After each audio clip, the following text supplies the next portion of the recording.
தாய் தந்தையாவது இன்னும் ஒரு கனவாக உள்ளதா? அப்போலோ ஃபர்டிலிட்டி தாய் தந்தையாகும் உங்கள் கனவை நனவாக்குகிறது. இலவச ஆலோசனைக்கு கால் செய்யவும் 9953541711. சேலத்துக்கு பொறுப்பாளரா அமைச்சர் KN நேருவை போட்டு இருக்காங்க. அவர்கிட்ட போய் பேச முடியுமா? சேலத்துக்கு மந்திரி பதவி வேண்டும், இருந்தாதான் ஜெயிக்க முடியும் என்று திமுக நிர்வாகி ஒருவர் ஓப்பனாக மேடையில் பேசிய சம்பவம் பரபரப்பை ஏற்படுத்தியிருந்த நிலையில் வருகிற அமைச்சரவை மாற்றத்தில் சேலத்திற்கு ஒரு மந்திரி பதவியை கொடுக்க திமுக தலைமை முடிவு செய்துள்ளதாக தகவல்கள் பரபரத்து வருகிறது.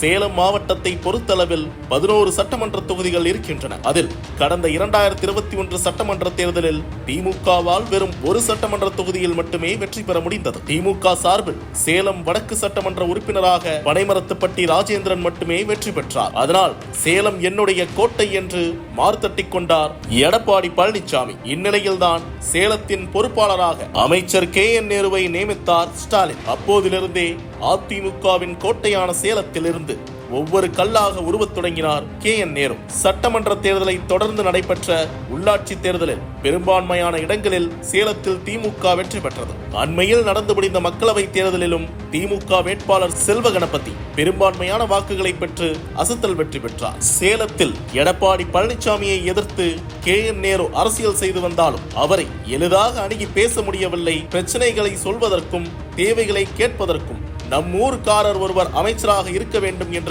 ஏக்கம் சேலம் திமுக நிர்வாகிகள் மத்தியில் நீண்ட நாட்களாகவே நிலவி வருகிறது. குறிப்பாக முன்னாள் முதலமைச்சர் எடப்பாடி பழனிசாமியின் சொந்த மாவட்டத்திலேயே வெற்றி பெற்றவர் சேலம் வடக்கு MLA ராஜேந்திரன் என்பதால் அவருக்கு திமுக அமைச்சர் பதவி கொடுக்கும் என்று முன்பிலிருந்தே எதிர்பார்க்கப்பட்டது. குறிப்பாக திமுக MP செல்வ கணபதி அதிக வாக்குகள் வித்தியாசத்தில் வெற்றி பெற்றதிலும் ராஜேந்திரன் ஒரு முக்கியமான காரணம் என்று தலைமைக்கு ரிப்போர்ட் சென்றுள்ளது. இப்படிப்பட்ட சூழலில்தான் கட்சி நிகழ்ச்சியிலேயே பேசிய திமுக நிர்வாகி ஒருவர் தளபதி என்னமோ சேலத்துக்கு மந்திரி பதவி கொடுக்க பயப்படுகிறார், சேலத்துக்கு மந்திரி பதவி வேண்டும், பொறுப்பாளரா அமைச்சர் KN நேருவை போட்டிருக்காங்க, நேரு அண்ணன் கிட்ட போய் நம்ம பேச முடியுமா? தாய் கிட்ட பால் குடிச்சாதான் வயிறு நோம்பும், நமக்கு ஒரு மந்திரி கொடுத்தால்தான் அண்ணா இதை கொஞ்சம் பண்ணி கொடுங்க அப்படின்னு உரிமையா கேட்கலாம். யாருமே கட்சிக்காரர்களை மதிக்க மாட்டாங்க என்று குமரி தள்ளிவிட்டார்.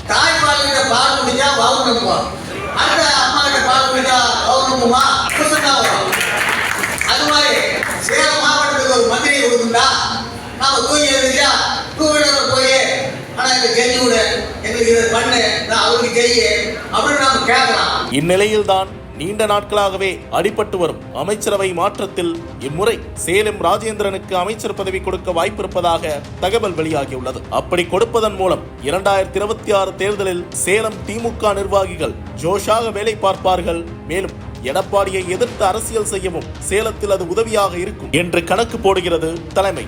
குறிப்பாக சேலத்தில் எடப்பாடி பழனிசாமி மட்டுமே பவர் சென்டர் கிடையாது என்ற இமேஜை இதன் மூலமாக உருவாக்க முடியும் என்று திமுக சீனியர்கள் சிலர் தலைமைக்கு ஆலோசனை சொல்லியுள்ளனர். ஏனென்றால் கொங்கு மண்டலம் தான் அதிமுகவின் அசைக்க முடியாத கோட்டையாக கடந்த தேர்தலில் இருந்தது. அதில் ஓட்டை போட்டு விட்டாலே எளிதாக 2026 தேர்தலை வெற்றி பெற்று விடலாம் என்று நம்புகிறது திமுக. இந்நிலையில்தான் சேலம் MLA ராஜேந்திரனுக்கு ஜாக்பாட் அடித்துள்ளது என்கிற பேச்சு திமுக வட்டாரத்தில் பரபரப்பாக பேசப்பட்டு வருகிறது.